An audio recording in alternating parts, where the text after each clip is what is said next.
اعوذ باللہ من الشیطان الرجیم بسم اللہ الرحمن الرحیم اللہم صل علی محمد وعلی آل محمد کما صلیت علی ابراہیم وعلی آل ابراہیم انکا حمید مجید اللہم بارک علی محمد وعلی آل محمد کما بارکت علی ابراہیم وعلی آل ابراہیم انکا حمید مجید۔ ناظرین اکرام، السلام علیکم ورحمۃ اللہ وبرکاتہ۔ رسول کریم صلی اللہ علیہ وسلم کے عاشق صادق حضرت اقدس مسیح موعود علیہ السلام کی بستی قادیان دارالاماں سے یہ پروگرام لے کر ہم آپ کی خدمت میں حاضر ہیں۔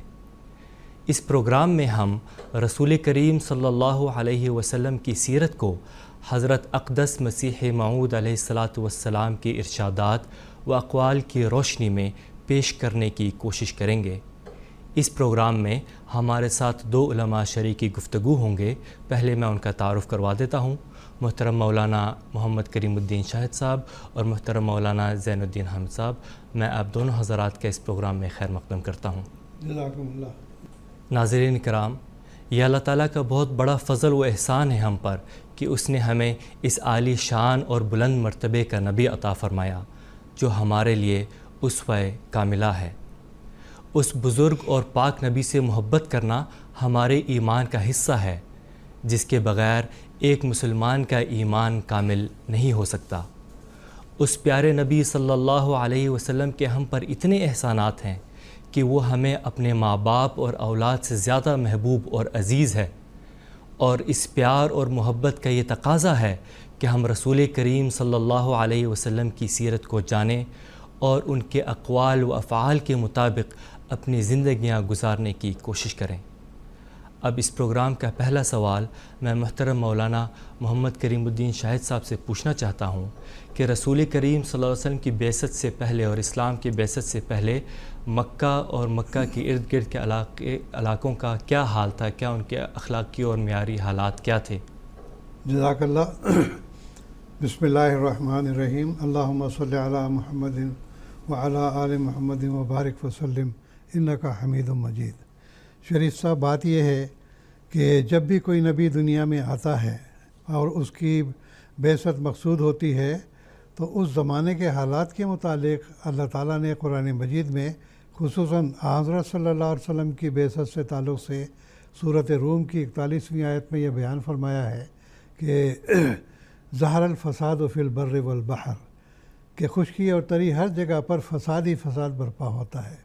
یعنی وہ قومیں جو مہذب ہوں یا غیر مہذب قومیں ہوں، یا اسی طرح وہ قومیں جن کے اندر شرائع ہیں، جن کے اندر نبی آتے رہے ہیں، یا جن کے اندر کوئی شریعتیں نہیں ہیں، مشرک بت پرست وغیرہ ہیں، یہ سب کے سب اخلاقی لحاظ سے اور اقتصادی لحاظ سے، سماجی لحاظ سے ہر طرح سے بگڑے ہوئے ہوتے ہیں۔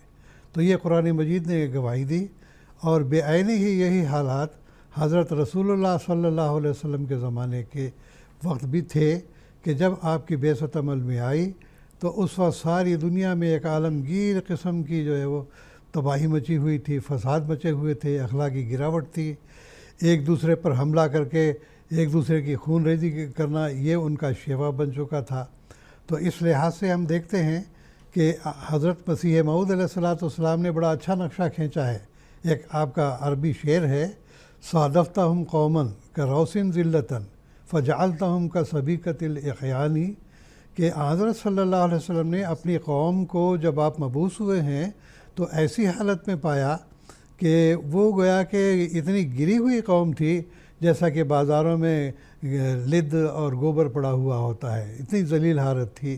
لیکن یہی قوم جب حضرت صلی اللہ علیہ وسلم کی صحبت میں آئی ہے، آپ کے اللہ تعالیٰ کے جو ارشادات تھے اس کو قبول کر کے آپ کے سائے عاطفیت میں آ گئی ہے، تو آپ کی تربیت میں آ گئی ہے، تو کیا ہو گیا کہ وہ قوم جو گری ہوئی تھی، انتہائی گری ہوئی حالت میں تھی، فجعلتہم کصبیکۃ الاخیانی، سونے کے ڈلیوں کی مانند ہو گئے۔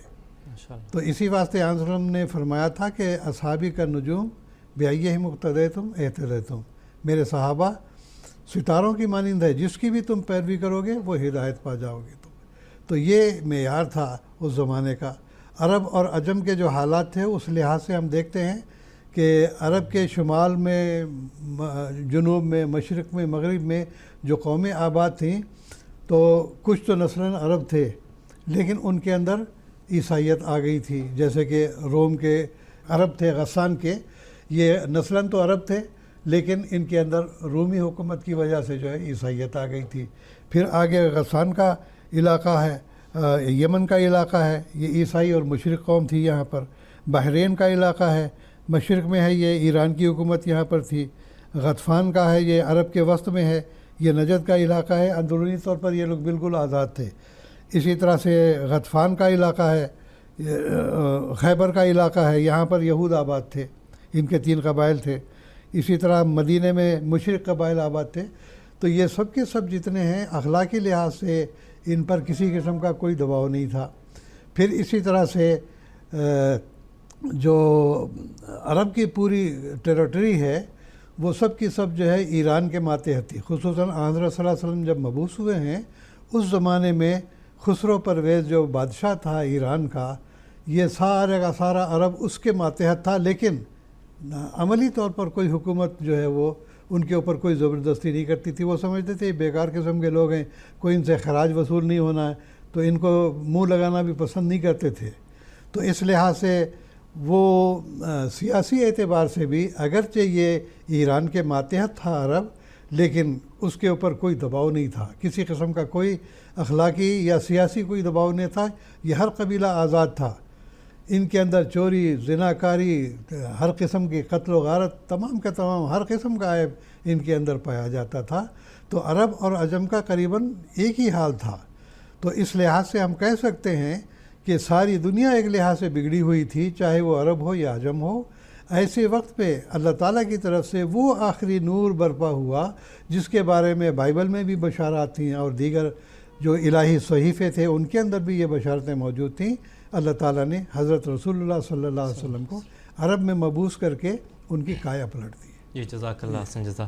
میں مولانا زین الدین حامد صاحب سے پوچھنا چاہتا ہوں، اسی قسم کا سوال ہے کہ رسول کریم صلی اللہ علیہ وسلم کے ظہور کے وقت جو عرب کے سیاسی اور تمدنی حالات کیسے تھے، ان کے اخلاقی حالات کیسے تھے اس وقت؟ شکریہ شریف صاحب. جیسا کہ مولانا محمد کریم صاحب شاہد صاحب نے تفصیل سے بیان کیا ہے وہاں کے سیاسی اور اخلاقی حالات، جو مختصر اسی کو آگے بڑھاتے ہوئے چند باتیں میں عرض کروں گا. ایک تو یہ کہ جو مقدس سرزمین جس میں اسلام کا سورج طلوع ہوا، حضرت صلی اللہ علیہ وسلم کی ولادت ہوئی، آپ اپنے دعویٰ فرمایا، وہ براعظم ایشیا میں جنوب مغرب میں واقع ہے. ایک ایسا ایک جزیرہ نما ہے، باقی تمام جزیرہ نما سے رقبے کے لحاظ سے بہت بڑا ہے. یہ ایریا جو ہے نا، اگر اس کے باشندوں کا جہاں تک تعلق ہے کہ مورخین نے اس کو 3 اقسام میں تقسیم کیے ہیں اور قرآن مجید نے بھی جا بجا اس کی تصدیق فرمائی ہے. ایک تو وہ قوم جسے بائدہ کہتے ہیں، حضرت صلی اللہ علیہ وسلم کی بعثت سے بھی کافی پہلے یہ وہاں آباد تھے، لیکن رفتہ رفتہ ان کا نام و نشان مٹ گیا. قرآن مجید نے بھی اس کی تصدیق فرمائی ہے، کان لم یغنوا فیہا ولا یرا الا مساکنہ، گویا تھے ہی نہیں، صرف ان کے مکانات کے رہے سے کھنڈراتی باقی رہ گئے. تو یہ قوم جو ہے نا، عاد، ثمود، اسی طرح اور اس قسم کے بہت سارے مشہور قبائل ہیں جن کا قرآن مجید نے بھی ذکر کیا ہے، وہ بالکل ختم ہو چکے تھے. تو اس کو باہدہ کہتے ہیں چونکہ دنیا سے بالکل مٹ چکے تھے حضرت صلی اللہ علیہ وسلم کے ظہور سے پہلے ہی. دوسرا جو دوسرے باشندے تھے اس کو ہم عاربہ کہتے ہیں. یہ اوریجنل عرب سے جو یمن والے علاقے سے آ کر یہاں پر آباد ہوئے ہیں. تو جیسے جیسے باعدہ یہ لوگ ختم ہوئے تو وہ لوگ وہاں سے نکل کے ادھر آ گئے جزیرہ عرب میں، پھر ایسا ایسا سارے ملک میں یہ لوگ پھیل گئے. تو اس میں یہ ان کو قحطانی بھی کہتے ہیں، قحطانی عرب بھی کہتے ہیں. اور تیسری اہم قسم جو ہے وہ مستعربہ کہلاتے ہیں. مستعربہ کا مطلب یہ ہے جو اوریجنل عربی باشندہ تو نہیں تھا، وہاں کے باشندہ تو نہیں تھے، لیکن باہر سے آ کر آباد ہوئے ہیں. تو یہی یہ لوگ جو میں حضرت اسماعیل علیہ السلام کی اولاد، اور اس کے بعد جو ہے نا عام طور پر ان کو عدنانی بھی کہتے ہیں، اس لیے کہ ان کے جد امجد کا نام عدنان تھا، تو ان کو عدنان بھی کہتے ہیں. اور اسی میں سے پھر آخر جا کے جو ہے نا مختلف قبائل میں تقسیم ہو گئے. اس میں ایک طاقتور قبیلہ جو قریش کا قبیلہ تھا جہاں حضرت صلی اللہ علیہ وسلم کی ولادت ہوئی ہے. تو آن سنگ ظہور کے وقت جو ہے نا سارا عرب وہاں پر کوئی مرکزی حکومت نہیں تھی، جیسا کہ موسیٰ نے فرمایا ہے ٹرائبل سسٹم تھا، مختلف قبائل ہر ایک اپنے اپنے قبائل کے سردار ہوا کرتے تھے، جیسا کہ شاعر نے فرمایا اذا خلا منا سید قام سید، جب کوئی قبیلہ کا سردار مر جاتا تھا گزر جاتا تو کوئی اور سید کھڑا ہو جاتا، اس کے اندر صلاحیتیں ہوتی تھیں۔ ایک خاص بات جس کی طرف اشارہ کرنا چاہوں گا، وہاں پر سرداری ورثے میں منتقل نہیں ہوتی تھی، جو قبیلے کے سب سے زیادہ طاقتور باصلاحیت آدمی ہوتے تھے وہ سردار بنایا کرتے تھے۔ خاص طور پر شعر و شاعری کو بہت زیادہ اہمیت دی جاتی تھی، شاعری جو ہے نا اتنی اہم سمجھی جاتی تھی، شعراء کو اتنا بڑا مقام تھا، اگر کسی کو ذلیل کرنا ہو، کسی کو یا تعریف کے بلند مقام پر پہنچانا ہو، شعر و شاعری سے ہی کام لیا جاتا تھا۔ جیسے کہ موجودہ زمانے میں جو میڈیا کا رول ہے وہی رول اس زمانے میں شعراء لیا کرتے تھے۔ تو بہت سارے ایسے، ایک اجڑ قوم تھی وہاں پر، چونکہ گرمی زیادہ ہے اور بے آب و گیا وادی ہے، اس لحاظ سے وہ کوئی بھی چونکہ وہاں کوئی آمدنی نہیں ہوتی تھی، اس لیے کوئی بھی کسی بھی آس پاس کی حکومتیں اس کو اپنانے کے لیے تیار بھی نہیں تھیں۔ تو یہ آزادانہ مختلف قبائل میں بٹے ہوئے تھے۔ تو حضرت اقدس مسیح موعود علیہ السلام نے بھی جا اس کی طرف اشارہ فرمایا ہے۔ اور پھر جہاں تک اخلاقی حالات کا تعلق ہے وہ صاحب نے بھی بیان کیا ہے، میں صرف حضرت اقدس مسیح علیہ السلام کے شعر کی طرف اشارہ کرنا چاہوں گا تاکہ مکمل ایک مضمون ہے۔ حضور فرمایا کہ بہت ساری خرابیاں ان کے اندر تھی، مطلب کوئی ایسی خرابی نہیں تھی ان کے اندر پائی نہیں جاتی، اور بہت سارے بدرسومات تھے جن کو ختم کرنے کے لیے اسلام کا ظہور ہونا ضروری تھا۔ اور حضرت مسیح علیہ السلام نے فرمایا شیئان کان القوم عمیا فیہما حسب العقار و کثرت النسوان، فرمایا دو برائیاں ایسی ان کے اندر پائی جاتی تھی اور جس میں قوم اندھی ہو چکی تھی، اور وہ کیا ہے؟ حسب العقار، یعنی مزے لے لے کر شراب پینا۔ اس قدر شراب کی بہتات تھی، اللہ کی پناہ، مطلب ہر قبیلے میں ہر جگہ شرابی شراب۔ تو اس میں مختلف جگہ پھر فرمایا کہ حسب العقار، مزے لے لے کر شراب پینا، وہ کثرت النسوانی، کثرت کے ساتھ عورتیں دیکھنا، یہ ان کی دو نمایاں عیب جس کی طرف حضرت اقدس مسیح علیہ السلام نے اشارہ فرمایا ہے۔ پھر وہ ہم نے دیکھا ہے حضور صلی اللہ علیہ وسلم کی تربیت میں آنے کے بعد کیا ہوا، ایک شعر کی طرف اشارہ کر کے میں ختم کروں گا۔ حضور نے فرمایا کہ وہ قوم جو شراب کے عادی تھے، جو قوم جو زناکاری اور قمار بازی کے عادی تھے، ان کے اندر کیا تبدیلی آئی ہے۔ ایک انہوں نے فرمایا ترک الغبو کا وبدلوا من ذوقہم ذوق الدعاء بلیلۃ الاحزان، غبو کی رات کو پی جانے والی شراب انہوں نے چھوڑ دی، وہ بدلوا من ذوقہ ذوق الدعاء، انہوں نے اپنے ذوق کو چینج کر دیا، دعاؤں کے ذوق سے بدل دیا، بلیلۃ الاحزان، غمزدہ راتوں کی دعاؤں میں تبدیل کر لیا۔ گویا عرب جہاں حضرت صلی اللہ علیہ وسلم کا ظہور ہوا، اسلام کا سورج طلوع ہوا، وہ سیاسی لحاظ سے، اخلاق کے لحاظ سے، تمدن اور تہذیب کے لحاظ سے، ہر لحاظ سے ایک گرے ہوئے حالات میں تھے۔ تو اللہ تعالیٰ نے حضرت صلی اللہ علیہ وسلم کے ذریعے وہ عظیم شان نور وہاں سے نور حضور کا جلوگر ہوا، جس کے نتیجے میں ساری دنیا کی تاریکی چھٹ گئی۔ جی جزاک اللہ خیر۔ جیسے آپ دونوں علماء کے جواب سے پتہ چلا کہ عرب کے بہت زیادہ برے حالات تھے اور ہر جگہ فساد ہی فساد تھا۔ میں اگلا سوال محترم مولانا محمد کریم الدین شاہد صاحب سے پوچھنا چاہتا ہوں کہ ان برے حالات کے باوجود بھی چند نیک راہب بھی پائے جاتے تھے عرب میں، ان کے متعلق ہمارے ناظرین کو کچھ بتانے کی درخواست ہے۔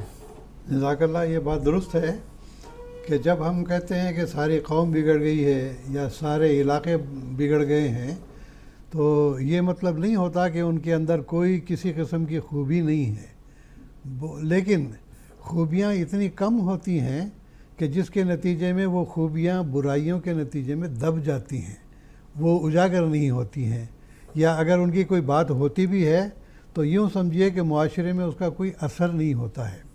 بعین یہی حالت حضرت صلی اللہ علیہ وسلم کی بعثت کے وقت میں تھی کہ جہاں سارا عالم بگڑا ہوا تھا، تو اس کے باوجود ہم یہ نہیں کہہ سکتے کہ کوئی اس کے اندر اللہ والی لوگ نہیں تھے، یا یہ کہ ان کے اندر کوئی روحانیت کی شخصیت نہیں تھی، ایسے بھی لوگ تھے۔ چنانچہ حضرت مسیح موعود علیہ السلام نے اپنی کتاب ضرورت الامام میں ان باتوں کا خاص طور پر ذکر فرمایا ہے۔ یہ روحانی خزائن کی جلد 13 میں اس کا ذکر ملے گا آپ کو، اس پہ بھی اس بات کا ذکر آتا ہے